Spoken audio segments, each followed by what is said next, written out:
என்னுடைய தலைப்பு என்னவென்றால், தமிழர்களுடைய பண்பாட்டு வேர்களை தேடி. வேர் என்பது மிக முக்கியமானது. ஒரு மரத்தில் வேரில்லாத மரம் என்னவாகும்? மண்ணோடு மண்ணாக மக்கி மறைந்து போய்விடும். அதுபோல்தான் ஒரு இனத்தினுடைய அடையாளங்கள். இந்த அடையாளங்களை இழந்த இனங்கள் எத்தனையோ வரலாற்றில் காணாமல் போயிருக்கின்றன. இப்பொழுது நமது தமிழகத்தில் பார்த்தீங்கன்னா நிறைய நம்மளுடைய அடையாளங்களை அழிக்கக்கூடிய நிகழ்வுகள் நடைபெற்று கொண்டிருக்கின்றன. த டிஸ்டார்ஷன்ஸ் ஆஃப் ஹிஸ்ட்ரி. வரலாறு சிதைக்கப்படுகின்றது அல்லது உண்மைக்கு புறம்பான வரலாறுகள் புனையப்படுகின்றன. எனவே இப்படிப்பட்ட ஒரு சூழ்நிலையில் வரலாற்று ஆய்வாளர்கள், வரலாற்று பேராசிரியர்கள் பங்கு மிக முக்கியமானது. உண்மையான வரலாற்றை கண்டறிந்து மக்களிடம் கொண்டு செல்ல வேண்டிய பங்கு நம்மிடம் இருக்கின்றது. இந்த திராவிட நாகரிகத்தை பற்றி முதலாக 1920களில் வெளிவந்த 2 முக்கியமான புத்தகங்கள். ஒன்று The History of the Tamils from Earliest Times to 600 AD by P.T. Srinivasa Iyengar. மற்றொன்று Dravida India by T.R. Seshaiah Iyengar. இதில் P.T. ஸ்ரீனிவாச ஐயங்கார் அவர்கள் என்ன கூறுகிறார் என்றால், திராவிட நாகரிகம் என்பது ஒரு காலகட்டத்தில் இந்தியா முழுவதும் பரவியிருந்திருக்கின்றது. ஹிமாலயாஸ் டு கேப் காமரின் வரை பரவியிருந்திருக்கின்றது. அது மட்டுமல்ல, இந்த திராவிட நாகரிகத்தினுடைய சுவடுகள் பல்வேறு இடங்களில், பாலுச்சிஸ்தான், அது மட்டுமல்ல சுமேரியா, மெசபடோமியா நாகரிகங்களிலும் திராவிட நாகரிகத்தினுடைய சுவடுகள் இருந்திருக்கின்றது. இன்னும் குறிப்பாக சொல்ல வேண்டுமென்றால், சுமேரிய நாகரிகத்தினுடைய தலைநகரமான ஊர் என்ற இடத்தில் திராவிட நாகரிகத்தினுடைய பொருட்கள் கண்டறியப்பட்டுள்ளது. இந்தியாவின் திராவிட மக்கள் பயன்படுத்திய தேக்கு, யானை தந்தம், பருத்தி போன்ற பொருட்கள் அங்கே கண்டறியப்பட்டுள்ளது. அது மட்டுமல்ல, P.T. ஸ்ரீனிவாச ஐயங்கார் என்ன கூறுகிறார் என்றால், திராவிட மக்கள், முக்கியமாக தமிழர்கள் கடல் பயணத்தில் சிறந்து விளங்கியிருக்கிறார்கள். அதிலும் இந்த இந்தியன் ஓஷன், இந்திய பெருங்கடலில் வணிகத்தில் சிறந்து விளங்கக்கூடிய ஒரு இனங்களாக தமிழ் மக்கள் இருந்திருக்கிறார்கள். மற்ற இனங்களுக்கு ஒரு முன்னோடியாகவும் இந்த தமிழ் இனம் இருந்திருக்கின்றது. பல்வேறு இடங்களில் கடல் பிரயாணம் செய்திருக்கிறார்கள். இதற்கான குறிப்புகள் பார்த்திங்கன்னா பண்டைய இலக்கியங்களில் இருக்கின்றது. யவனர் வந்த வினைமான் நன்கலம், பொன்னோடு கரியோடு பெயரும் விலங்கெளி முசிறி என்ற அகநானூற்று பாடலில் யவனர்கள் எப்படி தென் தமிழகத்திற்கு வந்தார்கள், அவங்க எப்படி வணிகத்தில் ஈடுபட்டார்கள். யவனர்கள் என்றால் ஐரோப்பியர்கள், குறிப்பாக கிரேக்கர்களை குறிக்கக்கூடியது, ரோம் நாட்டை சார்ந்தவர்களை குறிக்கக்கூடியது. ஸோ இந்த யவனர்கள் தமிழகத்தில் தங்கியிருக்கிறார்கள். யவன சேரிகளை அமைத்திருக்கிறார்கள். அது மட்டுமல்ல, இவர்கள் அரசர்களுடைய மெய்க்காப்பாளர்களாகவும் இருந்திருக்கிறார்கள். மதுரையில் யவன சேரிகள் இருந்திருக்கின்றது. மதுரை ஐரோப்பியர்களால் ஏத்தன்ஸ் ஆஃப் த ஈஸ்ட் என்று பதிவு செய்யப்பட்டிருக்கின்றது.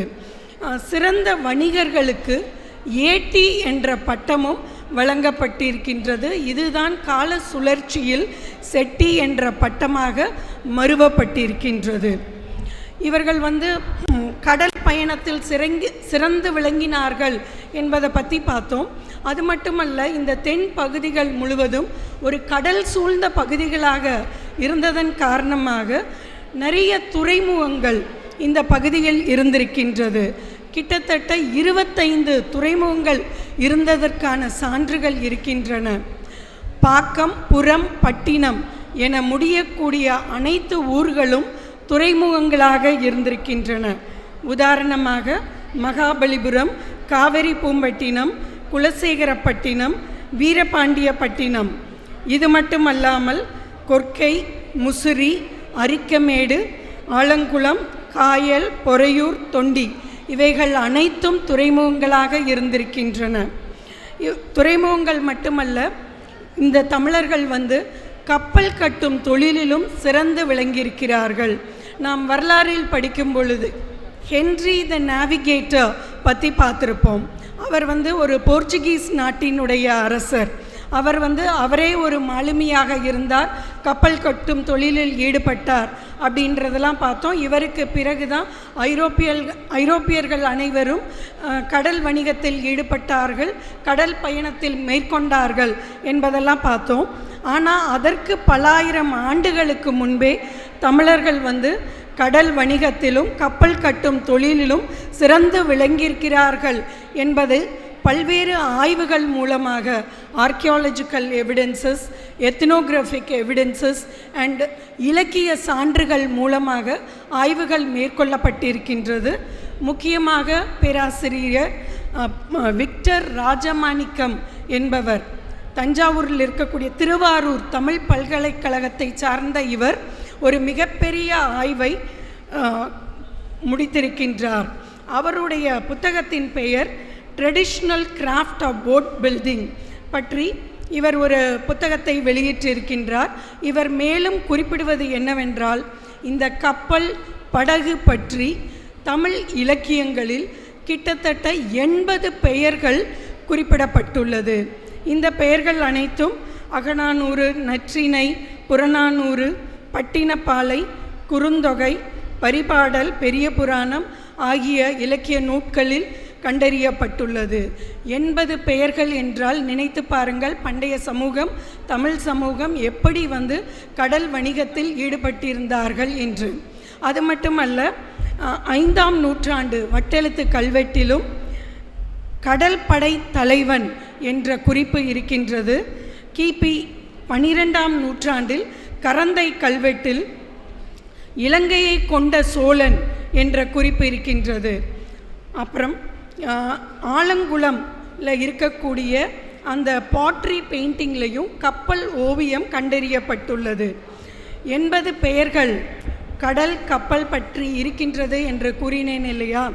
அதில் பார்த்திங்கன்னா சில பெயர்களை மட்டும் இங்கே வாசிக்கின்றேன்.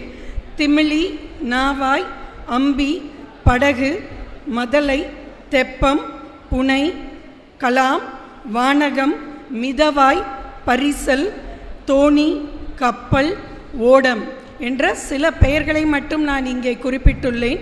ஸோ இத்தனை பெயர்கள் கடல் மற்றும் படகு பற்றியே இலக்கியங்களில் கூறப்பட்டுள்ளது. ஐரோப்பியர்கள் நிறைய பேர் வந்து தமிழகத்தை நோக்கி வந்திருக்கிறார்கள். ஆய்வாளர்கள், குறிப்பாக ஸ்ட்ராபோ, பில்லனி, டோலமி போன்றவர்களும் தமிழர்களுடைய கப்பல் கட்டும் தொழிலை பற்றியும் அவர்களுடைய வணிகத்தை பற்றியும் குறிப்பிட்டுள்ளார்கள். கடல் பயணத்தில் தமிழர்கள் எப்படி சிறந்து விளங்கினார்களோ அதேபோல் புவியியலிலும் வானவியலிலும் இவர்கள் சிறந்து விளங்கியிருக்கிறார்கள். இதனால்தான் 2500 ஆண்டுகளுக்கு முன்பு தொல்காப்பியத்தை எழுதிய தொல்காப்பியர் அவர்கள் இலக்கணத்திற்கு, மொழிக்கு மட்டும் அவர் வந்து இலக்கணம் வகுக்கவில்லை, மனிதர்களுடைய வாழ்வியலுக்கும் நிலவியலுக்கும் இலக்கணம் வகுத்துள்ளார். அதனால்தான் நிலவியலை வந்து 5 வகையாக பிரிக்கப்பட்டிருக்கின்றது. குறிஞ்சி, முல்லை, மருதம், நெய்தல், பாலை என்று பிரித்து அதற்கேற்ற இனக்குழுக்களாக இருந்து தொழில் புரிந்துள்ளனர்.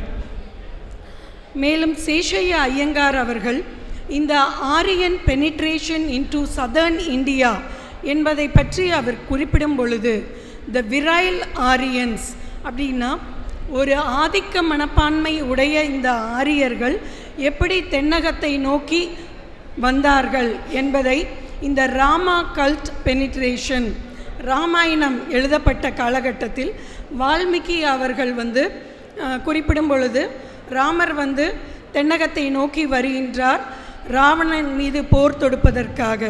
அப்போது வால்மீகி எப்படி வந்து தென் பகுதிகளை குறிப்பிடுகிறார் என்றால், இங்கே வந்து இருப்பவர்கள் அனைவரும் ஒரு ரக்ஷகர்களாக, ரக்ஷாஸ், யக்ஷாஸ், ஒரு பேய்களாகவும், சாவேஜஸ் என்று சொல்லக்கூடிய காட்டு மிராண்டிகளாகவும் இவர்கள் இருந்திருக்கிறார்கள். ஆனால் ஆரியர்களை பற்றி குறிப்பிடும் பொழுது அவர்கள் தேவர்களாக சித்தரிக்கப்பட்டுள்ளனர் என்று கூறிய சேஷையா ஐயங்கார், அப்படி எழுதிய வால்மீகி அவர்கள் தென்னகத்தை ஒரு புகழ்பெற்ற சேர சோழ பாண்டியர்களை பற்றி ஏன் வால்மீகி அவர்கள் குறிப்பிடவில்லை என்ற கேள்வியை முன்வைக்கிறார். அது மட்டுமல்லாமல் இனிமேல் 1920 அவர் சொல்லியிருக்காரு, இனிமேல் வரக்கூடிய திராவிட ஆய்வாளர்கள் இந்த மாதிரி இதிகாசங்கள் புராணங்கள் இவற்றை நம்பாமல் தொல்பொருள் ஆய்வுகள் மூலமாகவும் கல்வெட்டுகள் மூலமாகவும் நாணயங்கள் மூலமாகவும் திராவிட வரலாற்றை எழுதுங்கள் என்ற சிறப்பு செய்தியையும் அவர் 1920களிலேயே கூறியிருக்கின்றார். அப்புறம் சர் ஜான் மார்ஷல் அவர் டைரக்டராக இருந்தார் ஏஎஸ்ஐயோட. அவர் தன்னுடைய குறிப்புகளில் என்ன சொல்லியிருக்காருன்னா, இந்த இந்த சிந்து சமவெளி நாகரிகம் என்பது ஒரு இண்டிஜினஸ் சிவிலைசேஷன் அப்படின்னு சொல்லியிருக்காரு. இந்த மண்ணில் வாழ்ந்த மக்களால் உருவாக்கப்பட்ட ஒரு நாகரிகம்தான் இந்த சிந்து சமவெளி நாகரிகம் என்று கூறி, இது கண்டிப்பாக ஒரு ஆரிய நாகரிகம் கிடையாது, திராவிடர்கள் அது திராவிட நாகரிகமாக தான் இருக்க வேண்டும் என்றும் அவர் வலியுறுத்தியிருக்கின்றார். ஏனென்றால் ஆரியர்கள் வருவதற்கு பல 100 ஆண்டுகளுக்கு முன்பே இந்த சிந்து சமவெளி நாகரிகம் என்பது உருவாகி இருக்கின்றது.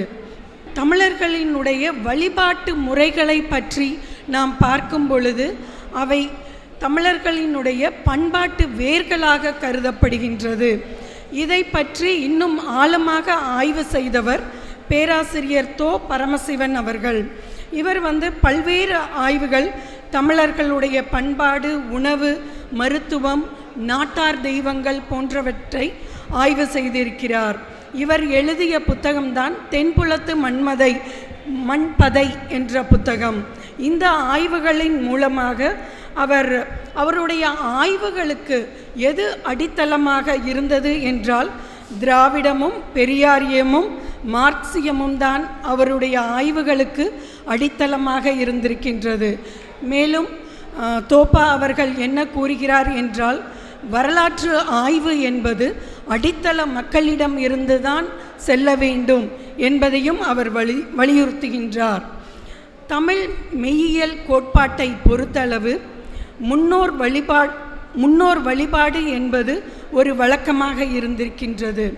வீரத்தை போற்றக்கூடிய சமூகம் என்பதால் வீரர்கள் இறந்த நினைவிடத்தில் வீரக்கல் அல்லது நடுகள் இடக்கூடிய ஒரு பழக்கம் இருந்திருக்கின்றது.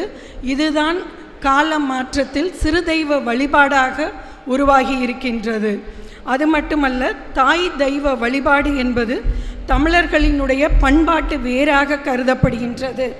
சங்க இலக்கியங்களை பார்க்கும் பொழுது கொற்றவையே தமிழர்களின் முதன்மையான வழிபாடாக இருந்து வந்ததை அறிய முடிகின்றது. மதுரை மீனாட்சி அம்மன் கோயிலில் கூட கொற்றவை கோட்டம் என்றே சிலப்பதிகாரத்தில் குறிப்பிடப்பட்டுள்ளது. அதேபோல் தஞ்சாவூர், காஞ்சி போன்ற இடங்களிலும் கொற்றவை வழிபாடு இருந்திருக்கின்றது. கால மாற்றத்தால் அது பல்வேறு பெயர்களில் அறியப்படுகின்றது. இறுதியாக நான் கூறுவது, பிறப்புக்கும் எல்லா உயிருக்கும் என்று கூறி வைதீகத்திற்கு எதிராக முதலாக கலக குரல் எழுப்பியவர் வள்ளுவர்.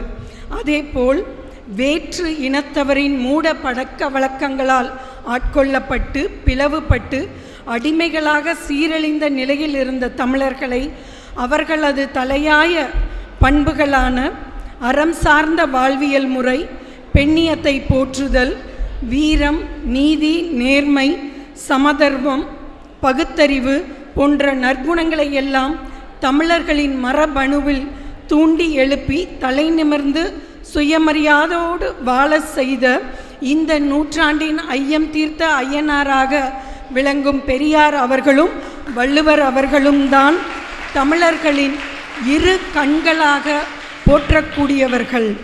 அவர்களுடைய பார்வையில்தான் நாம் இன்றைய சமூகத்தை பார்க்க வேண்டும் என்று கூறி, பண்பாடு என்பது பழமையை போற்றுவது கிடையாது, உயிருள்ள வேர்களை பாதுகாப்பது, பறைசாற்றுவது என்று கூறி, இறுதியாக மாணவர்களுக்கு நான் ஒன்றை மட்டும் கூறிக்கொள்கிறேன். வரலாறு என்பது புத்தகத்தை தாண்டி இருக்கக்கூடியது, மண்ணில் புதைந்து கிடக்கின்றது. வரலாற்று ஆய்வு பொருட்கள் மூலமாக இருக்கின்றது. பல்வேறு காலகட்டத்தில் வாழ்ந்தவர்களுடைய நினைவு சின்னங்களாக இருக்கின்றது, கல்வெட்டுகளில் இருக்கின்றது, நாணயங்களில் இருக்கின்றது. எனவே மாணவர்கள் உண்மையான வரலாற்றை கண்டறிய வேண்டும் என்றால் கள ஆய்வு சென்று உண்மையான வரலாற்றை கண்டறிந்து தமிழர்களினுடைய வரலாற்றை, திராவிடர்களினுடைய வரலாற்றை அடுத்த சந்ததியினருக்கு கொண்டு செல்ல வேண்டும் என்று கூறி வாய்ப்புக்கு நன்றி கூறி விடைபெறுகிறேன். நன்றி, வணக்கம்.